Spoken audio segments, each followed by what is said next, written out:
Le temps passe, mais non, je n'oublie rien. Le temps n'efface pas les personnes. Je me demande pourquoi la vie est si cruelle. Elle te donne des personnes à aimer et te les retire sans scrupule. La vie est injuste. Pourquoi toi, alors que je ne m'y attendais pas? À vrai dire, comment une enfant de 11-12 ans aurait pu se rendre compte que tu allais partir? Elle ne savait pas ce que c'était la douleur, la souffrance, quand on perd un être cher. Pourquoi es-tu parti? J'ai grandi sans toi. J'avais besoin de toi. Tu nous as laissés. Je n'avais que toi à rendre fière de moi. J'étais petite. Je me suis tellement attachée à toi. Certains disent qu'à cet âge-là, on ne réalise pas. Moi, j'ai très vite compris quand on m'a dit « il est parti ».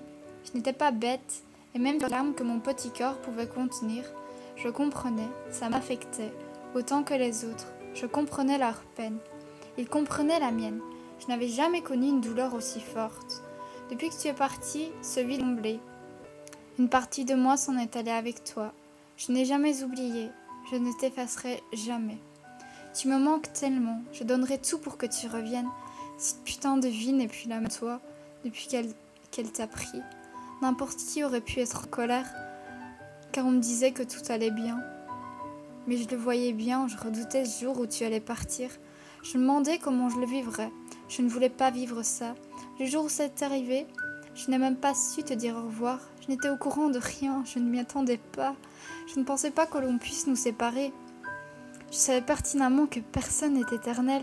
Un jour ou l'autre, on est obligé de partir pour quelconque raison, comme la maladie, la vieillesse, un accident et bien d'autres. C'est tellement injuste. Je donnerais n'importe quoi. Je donnerais tout pour que tu reviennes et pour te serrer dans mes bras une dernière fois. Je voudrais que tu reviennes près de nous. Sans toi, ce n'est plus pareil. Et se dire que tu es à 6 pieds sous terre n'y change rien. Ça me fait toujours aussi mal. Depuis le jour où tu nous as quittés, dans cette espèce de boîte qui a l'air si confortable, mais qui a quelque chose de réconfortant, on me dit que tu es mieux là-bas qu'ici. Mais moi, je n'y crois pas. Ça a dû être dur pour toi de débarquer dans un monde que tu ne connaissais pas, sans tes proches que tu as laissés sur terre. Le paradis, je l'imaginais avec des nuages et des poneys de toutes les couleurs. Je pensais qu'un jour tu reviendrais, que tu étais parti en voyage, mais tu n'es jamais revenu. La mort est un voyage sans retour.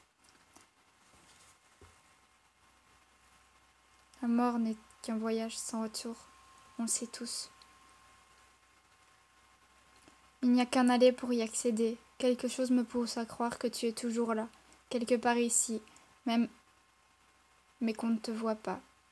On ne t'entend pas. Quelquefois, je sens comme une présence près de moi et je me dis que c'est sûrement toi. Tu veilles sur nous de là-haut. Un ange a rejoint le ciel bien trop tôt.